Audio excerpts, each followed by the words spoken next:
Let's come to the next topic of electoral politics, chapter 3 of civics, that is polling and counting of votes. Polling and counting of votes.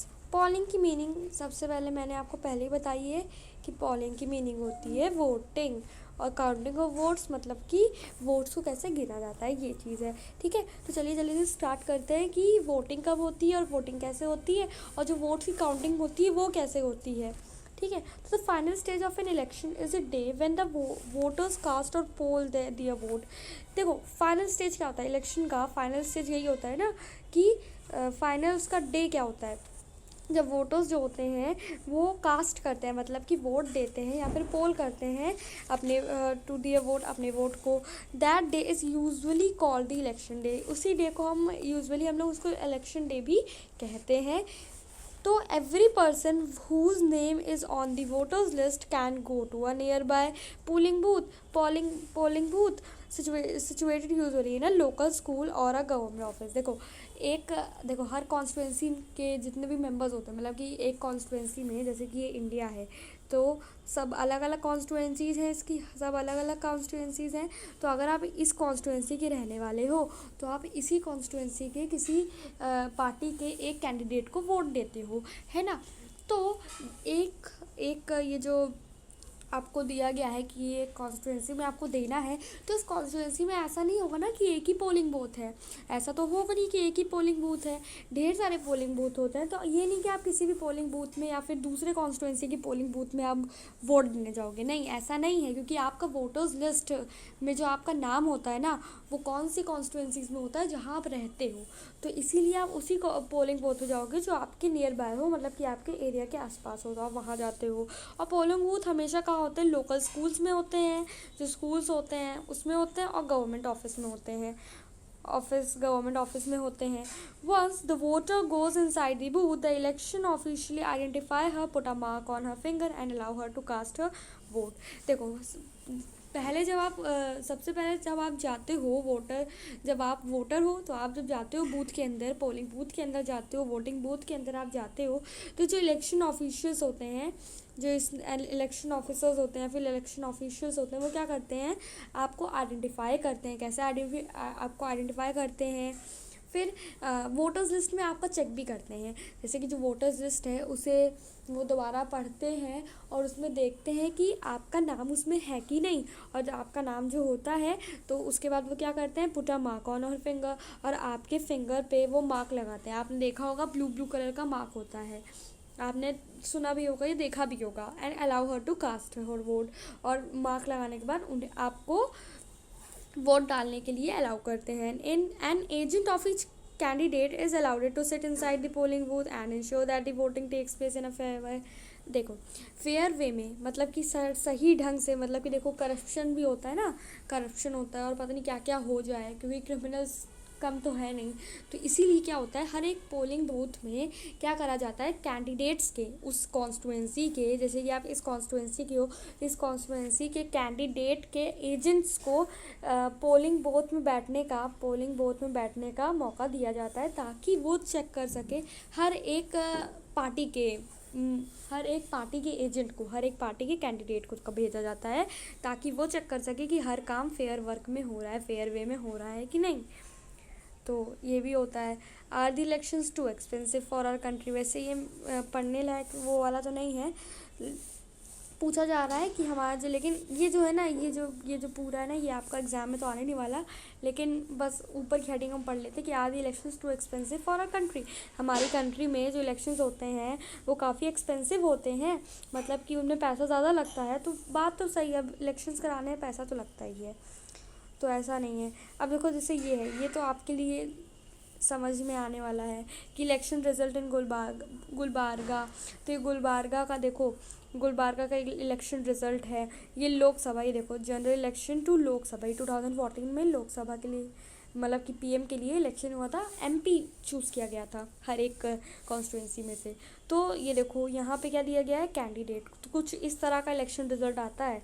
तो ये देखो यहाँ पे candidate के नाम दिए हुए हैं, है ना, और यहाँ पे देखो आप तो यहाँ देखो पार्टी, कैंडिडेट किस पार्टी में से है वो दिया हुआ है। यहाँ पे वोटर्स पोल्ड, मतलब कि वोटर्स को कितना वोटिंग मिला है, तो वो भी इसमें लिखा हुआ है कि इसको इतना मिला है, इसको इतना मिला है, वोटिंग उससे कितना मिला है, ये भी लिखा रहता है। और परसेंट ऑफ वोट्स, मतलब कि वोट्स के परसेंट कितने हैं, मतलब यही नंबर को के परसेंट्स कितने हैं वो भी दिया रहता है। तो इस तरह से एकदम सिंपल मैनर में कि कोई भी समझे तो ऐसे ही होता है। Now, earlier the voters used to indicate who they wanted to vote for by putting a stamp on the ballot paper. A ballot paper is a sheet of paper on which the names of the contesting candidates along with party name and symbols are listed. देखो क्या होता है, अभी क्या होता था कि जो वोटर्स होते हैं ना, जो वोटर्स जो होते हैं ना, जिन्हें भी वोट करना चाहते हैं, वो क्या करते थे, एक स्टैम्प उनके मिलता था, एक उनको स्टैम्प मिलता था। स्टैम्प नहीं होता है, थप्पा लगता है, जैसे ये दो गोल गोल थप्पा लगता है, तो उसी को स्टैम्प कहा जाता है। तो ये स्टैम्प एक बैलॉट पेपर होता था, पहले की बात है, अब तो मशीन आने लग गई है। ये बैलॉट पेपर होता था, ठीक है, तो कुछ इस तरह का पेपर होता था, और उसमें जितने भी नेम लिखे रहते थे, लीडर के नेम लिखे रहते थे, उनके सिंबल्स बने रहते थे, यहाँ पे समझ लो उनके सिंबल्स सारे बने रहते थे, और उसी के आगे आपको अपना स्टैम्प लगाना पड़ता था। तो ये होता था पहले। अच्छा, पहले सिंबल भी क्यों बना रहता जानते हो, जैसे ये सिंबल है, तो ये सिंबल क्यों बना रहता था, सिंबल इसलिए बना रहता था ताकि जो एजुकेशनल पीपल्स नहीं, एजुकेशन जिनके पास नहीं है, वो बिना पढ़े उनको सिंबल से वो पहचान सके कि हाँ ये कौन सी पार्टी है। तो इस तरह से वहाँ पे सिंबल भी बना रहता था। लेकिन ये जो बैलॉट पेपर वाला सिस्टम है ना, ये अभी ख़त्म हो चुका है, मशीनें आ चुकी हैं। मशीन का नाम ये भी आपको आगे पता चलेगा। ऐसा नहीं है कि बिल्कुल ख़त्म हो चुका है, ये अभी भी पंचायत में, म्यूनिसिपैलिटीज़ में है।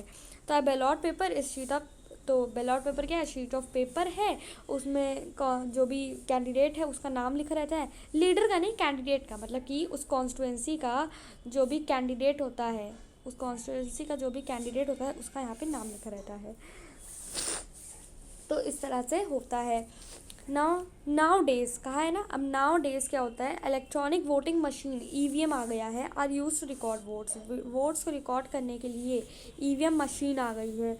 ये मशीन क्या होती है, अभी आपको ये कैसे वर्क करती है ये भी पता चलेगा। The machine shows the names of the candidates and party symbols. ये जो मशीन होती है ना, ये कैंडिडेट के, देखो मशीन छोटी सी होती है, ऐसी कुछ होती है, और इसमें कैंडिडेट का नाम शो करती है, और पार्टी का सिंबल भी शो करती है। और बगल में आपको यहाँ पे एक बटन दिखता है जिसको आपको प्रेस करना होता है, उसी के आगे आपको बटन दिखता है। Independent candidates to have their own symbols. Independent जो कैंडिडेट्स होते हैं उनके अपने अपने सिंबल्स होते हैं, मतलब कि सब एक एक पार्टी के होते हैं ना, जैसे कि ये किसका सिंबल है, बीजेपी का सिंबल है, लोटस है ना।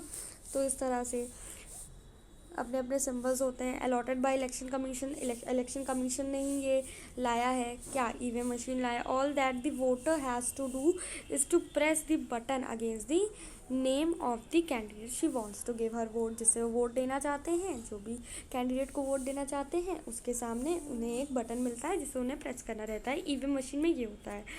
Only the polling is over, all the EVMs are, जब जैसे ही वंस, ओनली नहीं वंस, सॉरी, तो जब पोलिंग जो होता है, जो वोटिंग होता है वो ख़त्म हो जाता है, तो उसके बाद क्या हो जाता है, जो भी ईवीएम मशीन्स हैं उन्हें सील कर दिया जाता है and taken to a secure place, और उन्हें सिक्योर प्लेस में ले जाया जा सकता है। क्या पता करप्शन हो सकता है ना, इसीलिए।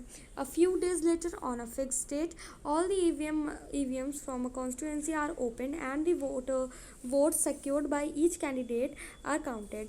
तो देखो एकदम इतना सिक्योर मैनर में रखा जाता है कि कुछ दिनों बाद जब एक ही कॉन्स्टिट्यूएंसी की बात की जा रही है, ये नहीं कि आप पूरे स्टेट की बात कर रहे हो या फिर पूरे कंट्री की बात कर रहे हो, केवल हम किसकी बात कर रहे हैं, एक ही कॉन्स्टिट्यूएंसी की बात कर रहे हैं।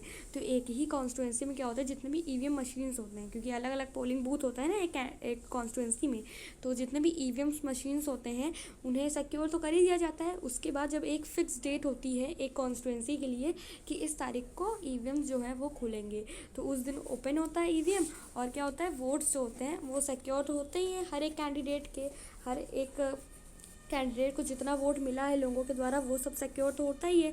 The agents of all candidates are present there to ensure that the counting is done properly. और वहाँ पे जो कैंडिडेट्स के जो एजेंट्स होते हैं ना, फेयर वर्क चल रहा है कि नहीं, जैसे कि जब वोटिंग होती है तब भी वो होते हैं, और जब वोटिंग का जब रिजल्ट निकलने वाला होता है तब भी वो होते हैं agents. The candidates who secure the highest number of votes from a constituency is declared elected. जिनको ज़्यादा वोट मिलता है वो तो जीत ही जाते हैं भाई. In a general election usually the counting of votes in all the constituencies takes place at the same time on the same day. अगर आप जनरल इलेक्शन देखोगे, मतलब कि जो लोकसभा वाला इलेक्शन होता है, पीएम के लिए इलेक्शन होता है, उसमें यूजुअली क्या होता है कि जो काउंटिंग वोट्स की जो काउंटिंग होती है ना, सारी कॉन्स्टिट्यूंसी में, एक कॉन्स्टिट्यूंसी की बात नहीं की जा रही, सारी कॉन्स्टिट्यूंसी में जो वोट की होती है ना काउंटिंग, वो एक साथ होती है, सेम टाइम पे होती है, सेम डे पे होती है. मतलब इन लोगों में इतना ज़्यादा तालमेल चलता है कि वो लोग इतनी ढेर सारी कॉन्स्टिट्यूंसीज में एक साथ करते हैं. तो काफ़ी ज़्यादा अच्छा सिस्टम है. Television channels, radio and newspaper report this event. जो भी टेलीविज़न चैनल्स होते हैं, रेडियोज़ होते हैं, न्यूज़पेपर्स होते हैं, उनमें तो ये सब चलता ही रहता है इलेक्शन के टाइम पे. तो within a few hours of counting, और काउंटिंग के कुछ ही घंटों में क्या होता है, all the results are declared and it become clear as to who will form the next government. तो जैसे ही जब कुछ घंटे बाद, काउंटिंग कुछ घंटे बाद आपको पता चल जाता है कि सब क्लियर हो जाता है कि कौन अब हमारा नेक्स्ट गवर्नमेंट जो है वो कौन चलाएगा. तो ये सब हमें क्लियर हो जाता है. इससे क्या पता चल, अब हमने क्या किया है, हमने अब कैसे होती है पोलिंग, कैसे होती है काउंटिंग ऑफ वोट्स, वो हमने पता कर लिया है. अब हम देखेंगे what makes election in India democratic, मतलब कि इंडिया में जो इलेक्शंस होते हैं वो डेमोक्रेटिक कैसे होते हैं वो देखेंगे. तो अब चैप्टर जो हमारा ख़त्म पे ही है, ज़्यादा नहीं है.